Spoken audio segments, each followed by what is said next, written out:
longest I've ever seen a Chancellor. Are we off? I'm still on. Can we turn off and give you a 5-minute warning when he's going to walk on? Because we've still got another 15 minutes before we're going to go.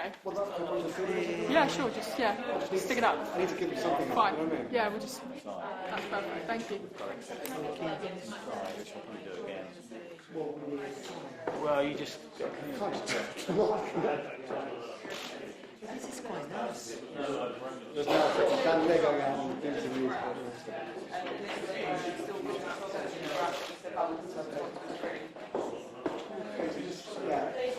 I'm showing the chandelier at their request, so the news desk start saying why you can't. Alaska Pro. What? Ask the professional. Tell me the Y balance. Tell me the Y balance. Oh, I've got 3.7. 3.6. 3.7. Yeah, 3.7. That's sort of, it's a bit of daylight, but it's... In Nikon that means 385. Yeah,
Chris.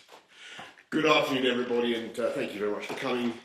I've just chaired a meeting of the Government's Emergency Committee, including ministers from Scotland, Wales and Northern Ireland, and it's clear that coronavirus COVID-19 continues and will continue to spread across the world and our country over the next few months.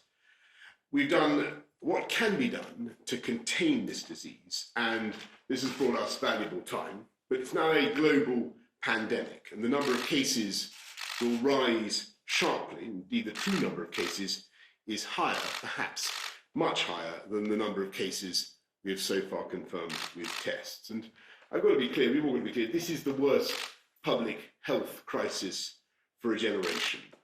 Some people compare it to seasonal flu. Alas, that is not right. Owing to the lack of immunity, this disease is more dangerous and it's going to spread further. And I must level with you, level with the British public. More families, many more families, are going to lose loved ones before their time. And the Chief Scientific Advisor will set out the best information we have on that in a moment. But as we've said over the last few weeks, we have a clear plan that we are now working through. And we're now getting on to the next phase in that plan, because this is now not just an attempt to contain the disease as far as possible, but to delay its spread and thereby minimize the suffering. If we delay the peak even by a few weeks, then our NHS will be in a stronger state as the weather improves and fewer people suffer from normal respiratory diseases, more beds are available, and we'll have more time for medical research. We can also act to stretch the peak of the disease over a longer period so that our society is better able to cope. The Chief Medical Officer will set out our lines of defence. We have to deploy these at the right time to maximise their effect. The most important task will be to protect our elderly and most vulnerable people during the peak weeks when there is the maximum risk of exposure to the disease and when the NHS will be under the most pressure. So the most dangerous period is not now, but some weeks away, depending on how fast it spreads. Today, therefore, we're moving forward with our plan.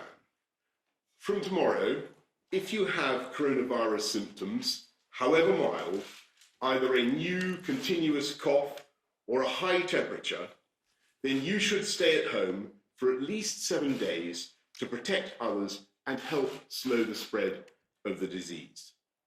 We advise all those over 70 with serious medical conditions against going on cruises, and we advise against international school trips. At some point in the next few weeks, we are likely to go further, and if someone in a household has those symptoms, we will be asking everyone in that household to stay at home. We're not introducing this measure yet for reasons Sir Patrick will explain, but I want to signal now that this is coming down the track. We are considering the question of banning major public events such as sporting fixtures, and the scientific advice, as we've said over the last couple of weeks, is that this banning such events will have little effect on the spread. But there is also the issue of the burden that such events can place on public services. So we're discussing these issues with colleagues in all parts of the United Kingdom, and we'll have more to say shortly about the timing of further action in that respect.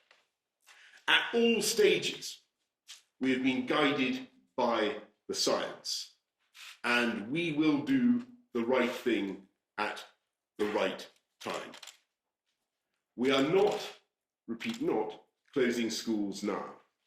The scientific advice is that this could do more harm than good at this time, but of course we're keeping this under review, and this again may change as the disease spreads.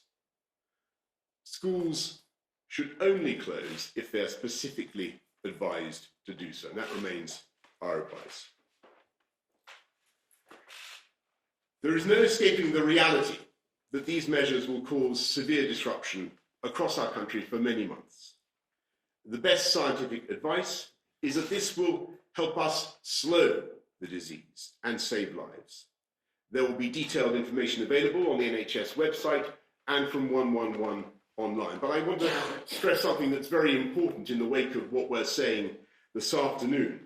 I urge people who think, in view of what we're saying about their potential symptoms, that they should stay at home. I urge them not to call 111, but to use the internet for information if they can. I also want, at this stage, to speak directly to older people, because this disease is particularly dangerous for you, for older people, even though the vast majority of older people will experience a mild to moderate illness. I know that many people will be very worried. And I think we should all be thinking about our elderly relatives, the more vulnerable members of our family, our neighbours, and everything we can do to protect them over the next few months. We're going to need to mobilise millions of people to help and support each other. And I just want you to know that the government will do all we can to help you and your family during this period. We're not just going to be, as you saw yesterday, supporting the economy during this period. We will be providing money and many other forms of support and helping communities to support each other. And as we've done over the last few weeks, we will continue to provide, as soon as we have it, as much clear scientific and medical information as we can. So I'd like to end by repeating the two important messages with which you will become familiar. It is still vital, perhaps more vital than ever, that we remember to wash our hands. And lastly, of course, even if things seem tough now, just remember that we will get through this. This country will get through this epidemic, just as it has got through many tougher experiences before, if we look out for each other and commit wholeheartedly to a full national effort. And I'd now like to thank, I'd like to ask Sir Patrick Vallance, our chief. I'd like to thank him for everything he's doing. But I'd like to thank Sir Patrick Vallance, our chief scientific advisor, to set out the latest facts and the state of play as he sees it. So this is a new disease, and none of us has immunity to it, as the Prime Minister has said, and that's a key part of what we're looking at here. It is entering a new phase. The WHO has called this a global pandemic, and we're entering a delay phase. It's important to recognise that the contain phase of case identification and isolation has had an effect to delay things up until now, and currently we're on a trajectory that looks as though it's about 4 weeks or so behind Italy and some other countries in Europe. That means that we've now reached a stage when of the epidemic. I just wanted to show you on a slide. It will appear. There we go. This is the shape of an epidemic. So you go along the bottom for some time with not very much happening, and that's probably where we are now. There are currently 590 cases that have been identified in the UK, and there are more than 20 patients on intensive care units. If you calculate what that really means in terms of the total number, it's much more likely that we've got somewhere between 5,000 and 10,000 people infected at the moment. We've identified 590. The same sorts of ratios will be true in other countries depending on how much testing they've done. That's still a relatively small number. We're still on the flat part. As these curves start to take off, as more people get it, they take off quite steeply. And that's why timing is so important.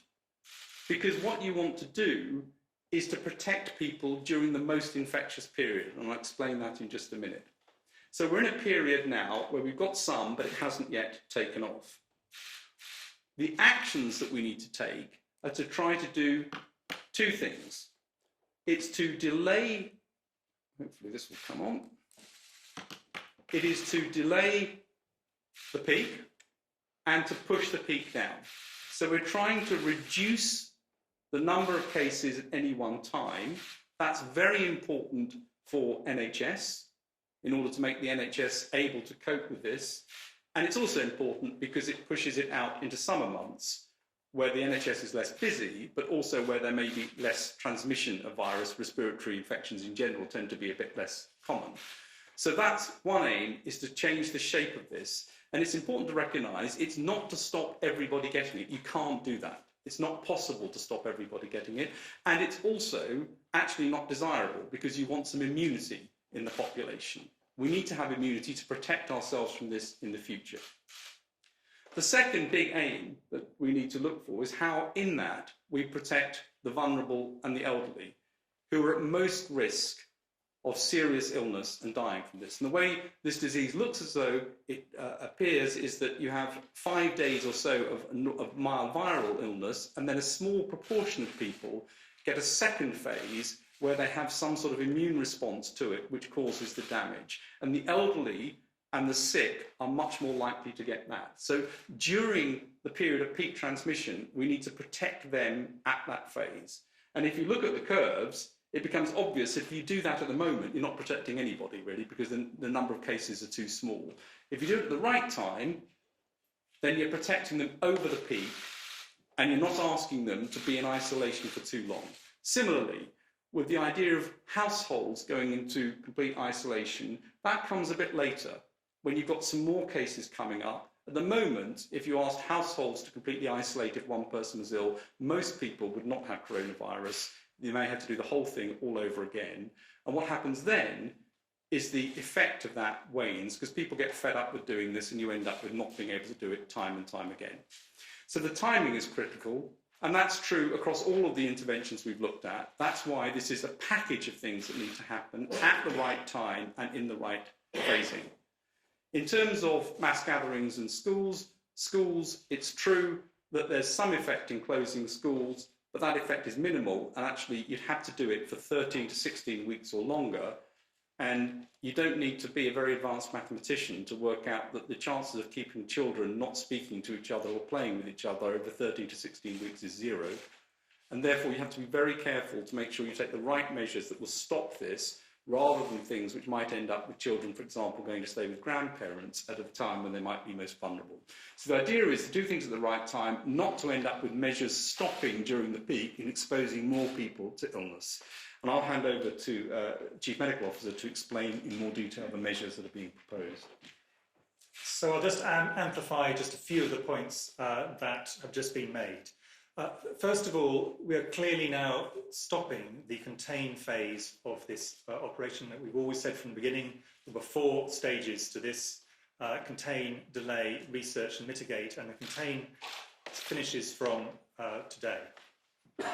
Fantastic work has been done by my colleagues in the NHS and in public health across all 4 nations, and as a result of that, finding the early cases they were reported, isolating them with the consent of the people involved, for which we are very grateful, and following the chains of transmission, that has helped to slow down the seeding of this virus and has pushed it out in time. So the delay has already begun as a result of the work of our colleagues and the public spiritedness of people who came forward for testing.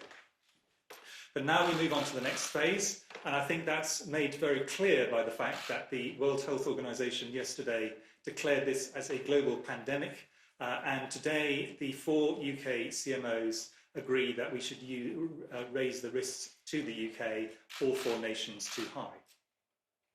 Now, in terms of what can people do to make sure that we have the smallest impact from this epidemic that is possible, and we need to do the right things at the right time.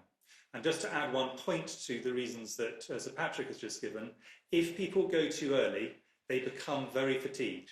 This is going to be a long haul. It is very important we do not start things in advance of need. There are several things we will need to do in due course, which it is not appropriate to do at this stage. I'll come on to one of them at the end. Now, the things we can do now, we cannot emphasise too much the point about washing hands. That is actually an incredibly powerful public health intervention. But the new things from today are to ask anybody who has a cough that is continuous and new, or a temperature, for those who choose to measure their temperature, 37.8. Some people will do it just based on the fact that they have a temperature in terms of feeling. We wish those people to stay at home for 7 days. Now, the reason for this, and I wanted to be clear about this, because we are asking people to do something which will interfere with their lives and interfere with their work and their social life in quite a significant way. So it's important people understand why this is going to help the national effort to combat this virus. The first thing is that it helps to protect older and more vulnerable people who they might come directly or indirectly into contact with. The second thing is, as Patrick has pointed out, this helps to reduce the peak of the epidemic so that it is a lower peak, making it easier for the NHS and health services in all 4 nations to cope as this goes through. The third thing is that it can lead to increased delay, pushing it further into the area where the NHS is under less pressure and giving us more time to get our countermeasures as optimal as possible. I finally just wanted to make a point about why it's 7 days. The virus seems to have its maximum transmission around the time of the first symptoms and for 2 or 3 days afterwards, and then rapidly declines so that by 4 days, by 7 days, the great majority of people are not infectious and it is fine for them to go back into society. Now, you may ask, why are we asking people with minor symptoms to do this? And the answer is the evidence would appear to be that some people with really quite mild symptoms can spread this virus to a lot of people. So people with minor symptoms should stay at home for 7 days.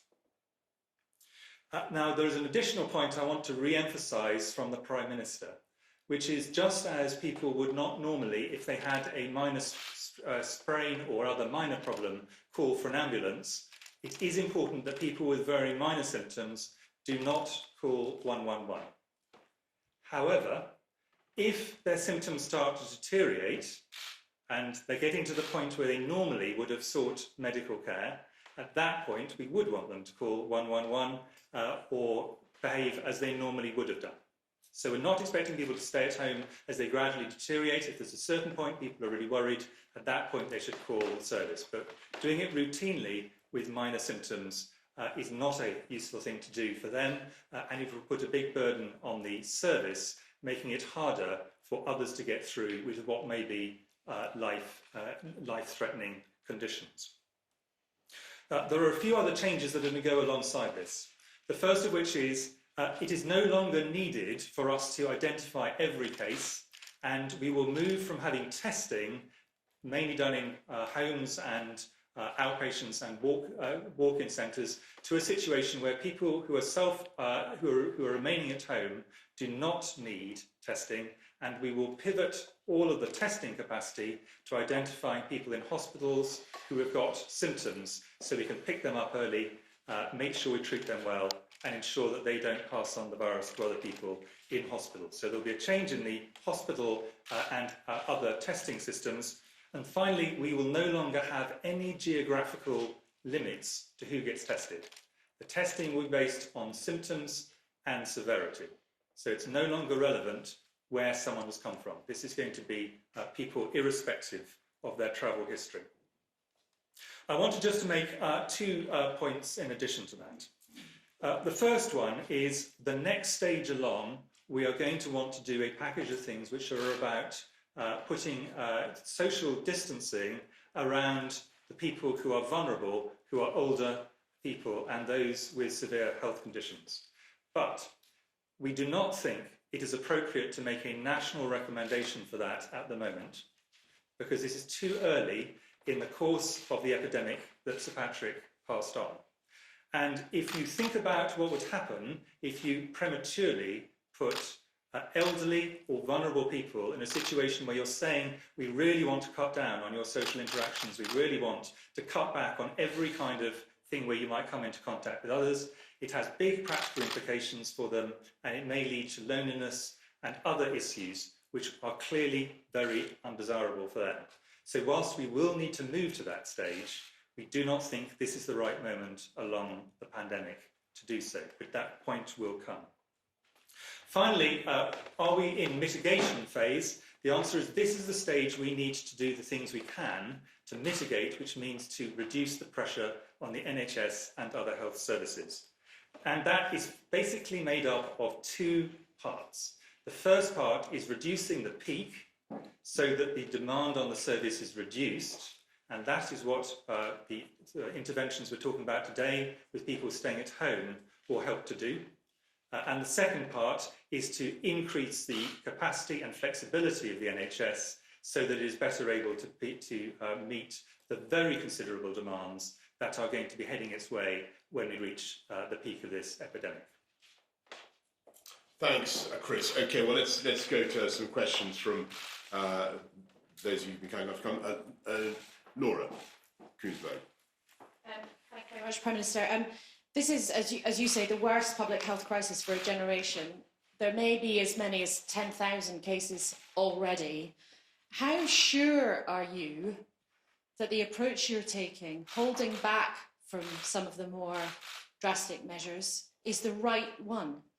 You say you're guided by the science, but if it turns out to be the wrong approach, the consequences would be extremely grave.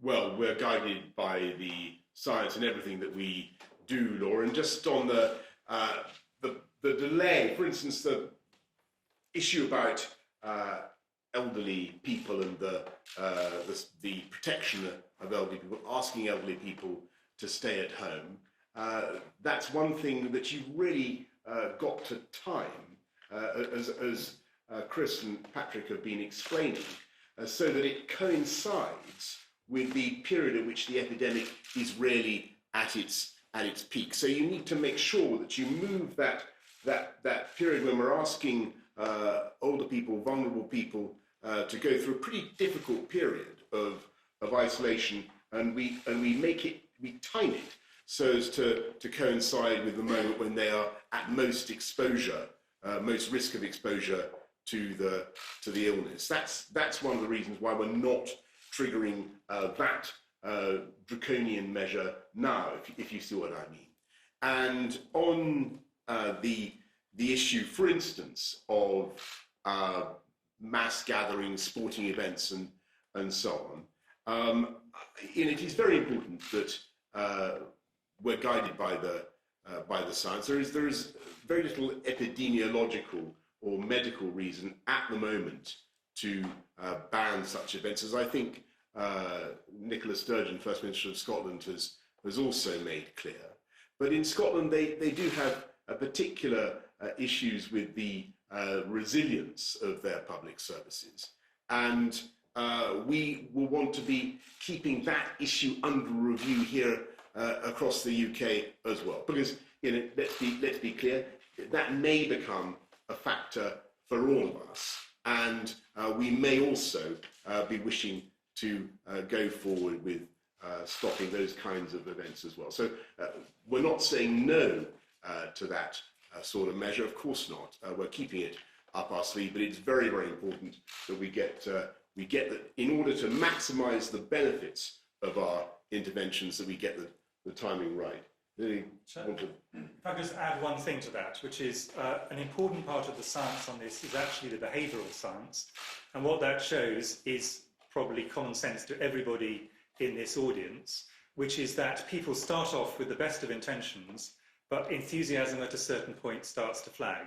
If you start too early, and then people's enthusiasm runs out just about the peak, which is exactly the time that we want people to be doing these interventions, that is actually not a productive way to do it. So we do need to do it at the last point it is reasonable, so people will maintain their energy and enthusiasm to get through what will be quite difficult things to do. It sounds trivial to say stay at home if you have minor symptoms. Wait until you're doing it, and you will realise this is going to be difficult, and the other things we're asking are going to be difficult. And it's important we do not ask our fellow citizens to do them for longer than makes sense from the epidemiology. Just to be really clear about that, the delay is to maximise the effect. It's not simply to delay. It's exactly as Chris has said, to make sure we don't end up with everything coming off just when you don't want it to come off. Thanks. Beth Ridley-Stein. Thank you. Prime Minister, the US has stopped flights from Europe. Italy has closed down completely. Ireland today has closed its school. But your action plan basically means asking people to stay at home if they feel ill and avoid cruises. Can you understand why people watching this might think you're doing far too little to protect their families? And to the Chief Medical Officer, if I may, German Chancellor Angela Merkel told the German people this week she thought 7 out of 10 of them will catch coronavirus. Do you think that sort of level will apply in the UK? And can you level with us and, based on your graphs, say how many people do you think will actually die? Thank you.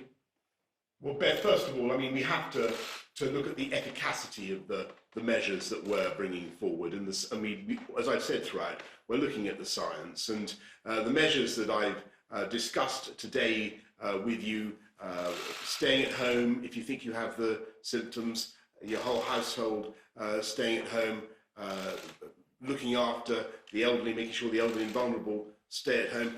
These are the 3 most powerful defensive lines, and I'll ask Patrick to say a bit about the percentages that these measures will be able, I think, according to our scientific advice, to reduce the peak.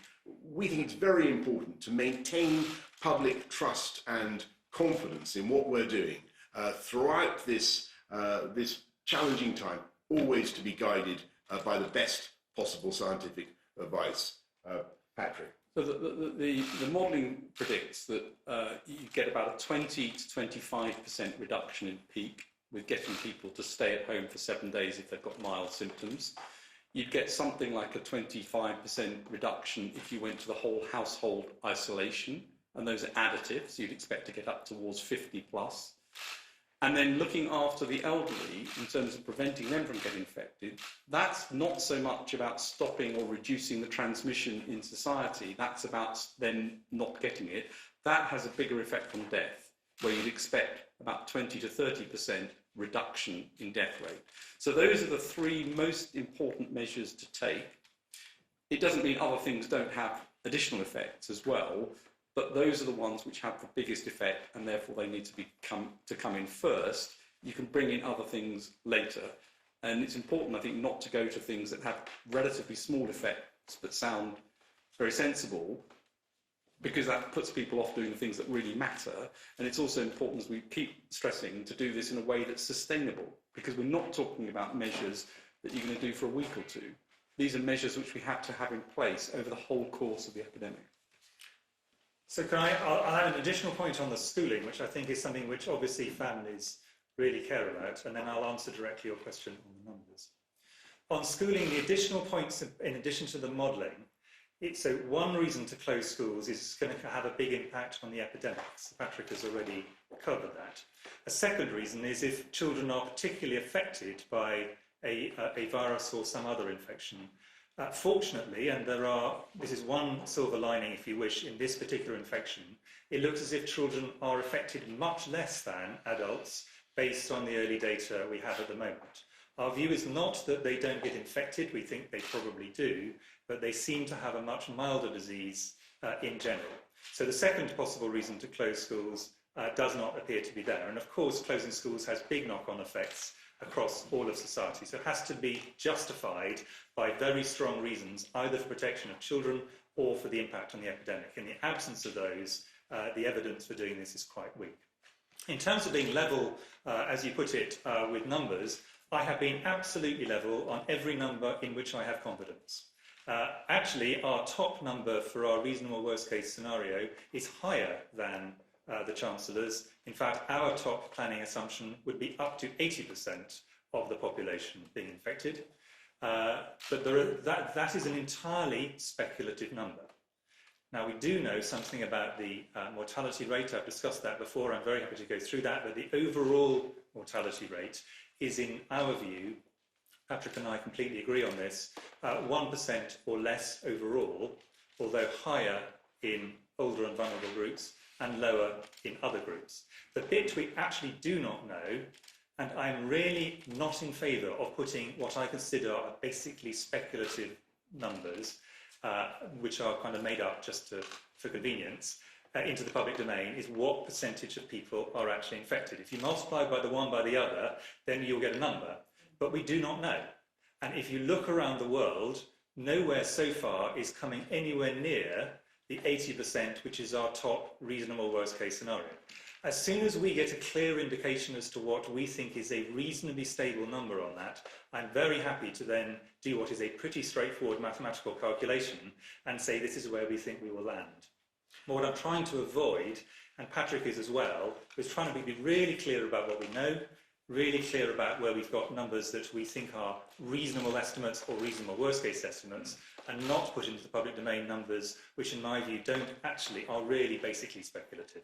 And to monitor this day by day to see where we are. Patrick, could I perhaps ask you to just on a couple of the points that Beth raised, I know will be of concern to lots of you, the specific questions about stopping plane flights and stopping sporting events. I think people will want to know why those did not commend themselves to the Scientific Advisory Group for Emergencies and what our thinking is there. So quite early on we looked at the question of stopping flights, and the assessment was if we stop flights directly from China at the beginning, unless you got something like a 95% effect, in other words you could stop all of the routes from China to the UK by 95%, the effect on the delay to the epidemic was minimal. It was a day or two. And more realistically, we could get at best probably 50% reduction. So that this really wasn't going to make a big difference. I think the evidence has borne that out, actually, that you can't, in the way the world works, you cannot stop that unless everybody decides to do it all at once. And it's certainly too late now to be trying to do that. Sorry, I forgot what the second one was. The sporting event. Just one other thing on the planes, actually. The other thing is, of course, the screening measures on airports, as we know. I mean, it sort of sounded sensible, but we know that, for example, the first case in the US went through the screening measure, and that was the first person wasn't detected and then popped up. So these things sound great, but don't always work. The sporting events, of course, there is a risk, and I'll explain this as I did last time, that as one individual you have who's infected, you are releasing virus from your body as you cough or sneeze or put fluids onto surfaces. But on average, one person infects 2 or 3 others. You therefore have a very low probability of infecting a large number of people in a stadium, or a rather higher probability of infecting people very close to you. And that means that most of the transmission tends to take place actually with friends and colleagues and things in close environments, not in the big environments. So it is true, of course, that any cancellation of things, you can have some effect. If you get a displacement activity where you end up with everyone congregating somewhere else, you may actually have perversely an increased risk, particularly in an indoors environment. So it doesn't mean you shouldn't at some point make the decision for the resilience point that's been discussed, but this is not a major way to tackle this epidemic. The major ways to tackle it are to try and reduce and delay the transmission across households and across people who've become infected. And that's why that's the concentration of the first actions. And they're not trivial actions. These are quite difficult things for people to actually comply with and to do. Thanks very much. Pippa Crerar. Pippa Crerar from the Mirror. I've got a couple of questions for me. First one is about statutory sick pay. And Prime Minister, you made announcements, or Chancellor made announcements at the budget yesterday, which cover a lot of people, but there's still some gig workers and other low-paid workers that aren't going to be covered by it and will therefore have to embark on the benefit system, enter the benefit system. Can you keep the door open to looking again at whether some of those workers might be covered by SSP rather than forcing them onto universal credit, which is quite a difficult system to get their heads around? And secondly, can I quickly ask you whether you have any concerns yourself? You're coming into a lot of contact with a lot of people in small environments rather than mass gatherings, whether you yourself have any concerns or worries, like a lot of people do, about getting coronavirus, and whether, as Prime Minister, you've got measures in place with your, I think it's your first Secretary of State or previous Dominic Raab, to step in should you be incapacitated for any length of time. Thank you. Okay, well, first of all, on the issue, you're quite right, Pippa. It's very important that we do everything we can to protect people who are not necessarily eligible for SSP, statutory sick pay. You saw what we did by advancing statutory sick pay. We're laying instruments today that will help people who are unemployed or not in work, who are self-employed, on benefits. And the crucial thing is that we will do everything that is necessary to make sure that when we ask people to do something tough, as Chris has just been saying, something difficult, like staying at home and protecting other people, that you're not disadvantaged. No one is penalised for doing the right thing. And on the second thing, well, I'm washing my hands. That's the crucial thing. And Mesa, Forward Express, Mesa. Thank you, Prime Minister. Mesa Hall from the Daily Express. Lots of people, Prime Minister, will be keen to do their bit and help out, whether it's helping out overstretched NHS or public services or helping protect the vulnerable. Are you planning any form of register or anything in advance so that people with the right skills can do the right job for the country in its hour of need? Indeed, Mesa, we are. And I know that Matt Hancock has set up a system so that people, for instance, wanting to come back into the NHS, people who have skills that could be of value to the country now, will have a way of doing that and of contributing. We certainly encourage people to think of doing that in the weeks ahead. Jason Groves, Daily Mail. Thank you, Prime Minister. Just to follow up Mesa's point, you asked for people to mobilise to support each other through this crisis. I wonder what sorts of things you had in mind. And Sir Patrick, can I just pick you up on a point you made? You said we were roughly 4 weeks behind Italy. Should people be looking at what's going on in Italy and thinking, Christ, that's what we're going to be facing in a month? Thanks, Jason. Well, look, on what people should be doing, I think that's a really very important question, because in asking people to stay at home and look after themselves, clearly that's putting a burden and a necessity upon others, potentially to help them, to bring them food and support. So perhaps I'll ask Patrick and Chris to elaborate on this point, but we will certainly be hoping that people will think of their neighbours, think if they are aware that people are staying at home to protect the community from the spread of the virus, let's think what we can do to help them. Don't forget that, I think the correct advice is not to go within 2 metres, but it should be possible to help people. Patrick, I think that's right, and I think all the behavioural science says that the biggest effect during times like this is not outbreaks of panic, it's actually outbreaks of altruism, and people wanting to help each other, and whether that's sort of delivering things to neighbours, whether it's making sure that people have got their medicines, and that, I think, is the effect that we'd expect, particularly in the UK. In answer to the questions about Italy, on the curve, we're maybe 4 weeks or so behind in terms of the scale of the outbreak. And we're behind where Germany and France are as well in terms of the scale of the outbreak. And you'd expect it to follow a similar trajectory in terms of the numbers, not in terms of the response. And that's why the measures we're putting into place come into place today, to see whether we can deflect that and get that into a different trajectory. But that's the unmitigated curve would follow exactly that curve in terms of numbers. But of course, that's different from saying in terms of the actions that have been taken. Thanks very much. Laura, thank you. You've made it very clear that the sort of loud and clear message to the elderly is, at the moment, don't stay home, because pensioners they won't be able to stick it for sort of weeks and months on end. It's something you can only ask of people for a finite period. Is it possible to talk a bit about what the working assumptions are for when that period kicks in, and how long old people might be expected to try to stay home as much as possible? And how old is old? I put that straight to the scientific advisor, and maybe to Chris. Yes. So we think that the peak may be something like 10 to 14 weeks away. It could be a bit longer. And you would want to try to make sure that the elderly are protected during the peak area. About 95% of people would be predicted to get the infection over a 9-week or 10-week period either side of the peak. And about 50% would be infected about 3 or 4 weeks either side of the peak on the current evidence of how the epidemic looks. It may change as we put the measures in place. So that means that even to cover the peak, you're talking about trying to make sure that those sorts of measures are in place for 13, 14 weeks or so. Thank you. So let's add one more thing on that, which is obviously what we're giving is national recommendations.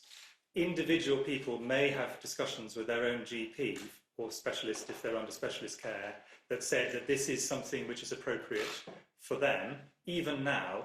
But what we will be doing is giving very clear and hopefully relatively detailed guidance for people when we get to the point we think across the country as a whole, this seems a sensible thing to do. Thank you. Last question, Elizabeth Piper. Hello, Prime Minister. Liz Piper from Reuters. I was just wondering if I could pose this question to all of you, really. I mean, how confident are we of the data, the international data, and how can we really know whether we understand the behaviour of this illness when we not necessarily have a chance to verify that data? And how does that affect how we plan to deal with this crisis? Well, my impression is that there are some countries which are having some success in greatly reducing the incidence of the disease, and whatever whether those statistics are entirely trustworthy or not, the tendency is pretty clear.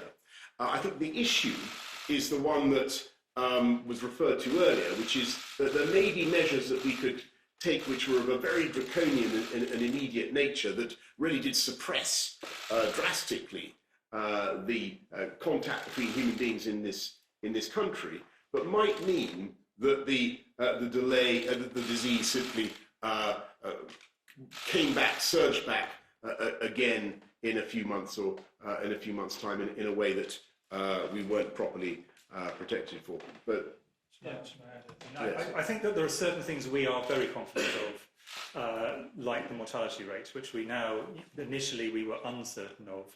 There are also things we do not know, and the most important of those is how many people get this infection without any symptoms. And the reason we don't know that is we do not have a test that can tell us that. And depending on the answer to that question, this pandemic looks very different. So there's a kind of things we definitely know, things we don't know at all, like that, and some things between where we've got a reasonably good estimate based on data from elsewhere, but it's improving all the time. And one of the reasons why delay helps us, it's not the main reason, is that our understanding of this virus improves week on week, and we're narrowing down on what we know about it. That's exactly what I would have said. Right, well, so I think we're going to wrap it up there. So I think that's more or less all we have to tell you at this stage. It's a pretty important development in our planning for beating back this disease. So I hope everybody's understood, everybody's clear about what we're saying. If you have those two symptoms, or if you have one or other of those two symptoms of potential coronavirus, a high temperature and a new and continuous cough, then you should stay at home.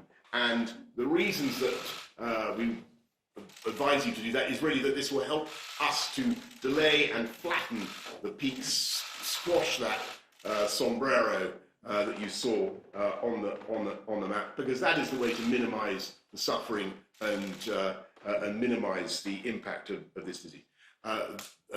We will, in the course of the next few weeks, be bringing forward more measures to delay the impact of the disease as we move through the delay phase. Anyway, that's all for now. Don't forget, wash your hands, and we will get through this. Thank you all very much. Thank you.